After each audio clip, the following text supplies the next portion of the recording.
How you guys?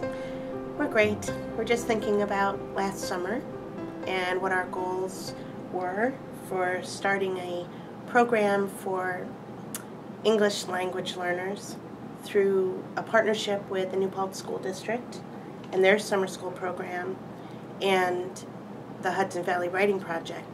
And it was our fourth year. When I first began, I was funded totally through grants for English language learners and the district, one special little group of children. And I started pulling them out of their classes and working with them for a short period of time, and it wasn't very satisfying. I wanted to have them for the full 4 hours of the summer school. And so the next summer we began a multi-age program, and I've worked with Jackie and other teaching consultants with that same original group over many years. So we've watched them develop from kindergarteners to second graders, next year third graders. And our ideas were to create a place where children could really be themselves, where they could play and bring writing into their play in a natural and an organic way. And we thought, we're so excited by what we would see summer after summer, we wanted to make a place where young teachers could come and take a look at kids writing and playing naturally. And so we created a staff development, professional development, where they would come in for an hour to watch the children in their work and interact with them if they like. And then the kids would go home on the bus and the teachers would stay and reflect and talk and do some professional writing and reading about what we were doing. And it was a very moving summer, I think. We had incredible experiences with the kids. They fell in love with birds, and we brought all kinds of bird books to them, bird art. We brought a bird watcher. We went out looking for birds and finding them. We put up bird feeders and did bird seed experiments outside. We planted bird food. And the best part, I think, of the summer, the part the kids really loved, was they used the block area to create a bird town. That's you know, a sort of physicalized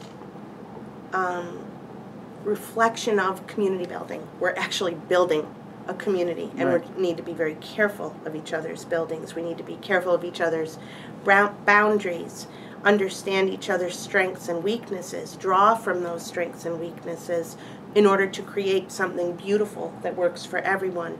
And unlike a classroom block area where at this point in the year children build their own building, or maybe with a partner build a building, and are very careful of each other's, in the summer program, the children play within each other's buildings and make a very planned community. So there might be a store. In our particular bird town that we created, there was the president's house, there was a store, there was a zoo. It all figured into the story. The children, you know, created pictures about their work. They wrote about every building. They wrote an entire story, which we photographed very carefully, and then created a digital block story that they then shared with the rest of the people in the summer school, about 75 children. And the kids became able to speak about how they did it, to answer questions from the audience, to talk about their puppets that they had made. They make block puppets that live within the block area, which they then can take home.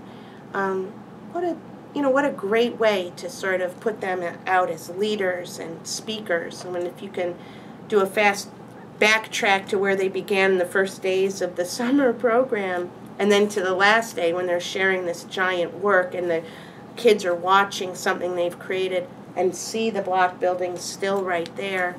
That's a very powerful methodology, and I have never experienced, and I've been teaching 29 years, any group of children that didn't have that kind of a remarkable experience with block play.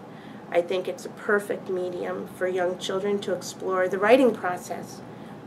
If they keep their buildings up for a week, they begin on Monday with just blocks. That's like our rough draft. They add Tuesday simple little additions just to kind of flesh out the building. Wednesday they start adding accessories. Thursday they write signs for their buildings. Friday we take pictures, we publish. I mean, that mirrors exactly the writing process and the peer review that occurs naturally as kids talk about each other's buildings.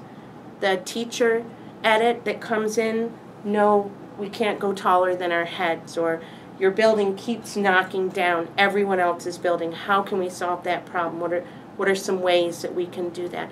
All that reflects exactly the writing process and problem solving in the real world. Absolutely. Now, how do you answer the question about Common Core state standards in the work that you're doing? I've really looked at the shifts, the integration of nonfiction text earlier in the curriculum. So that looking at content area writing earlier. This is very important. Children love exploring about their world.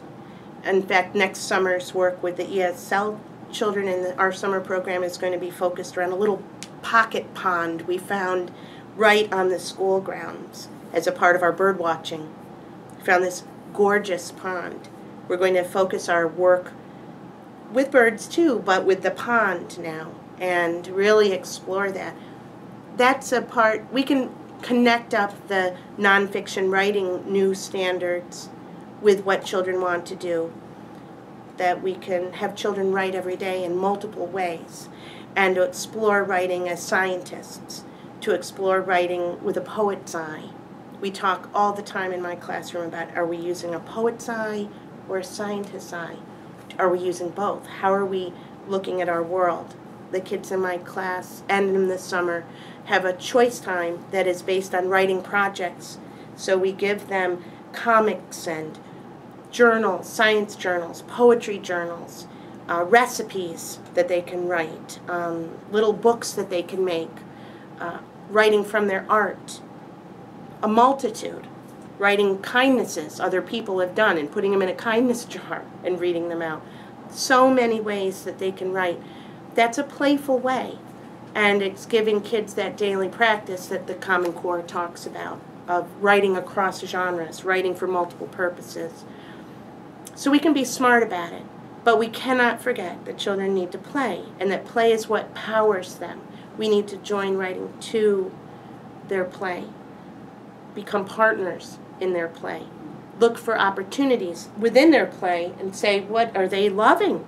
What do they want? We saw they love birds more than anything. I had these little, these little Audubon birds in a basket. They were all over them. They fell in love with them.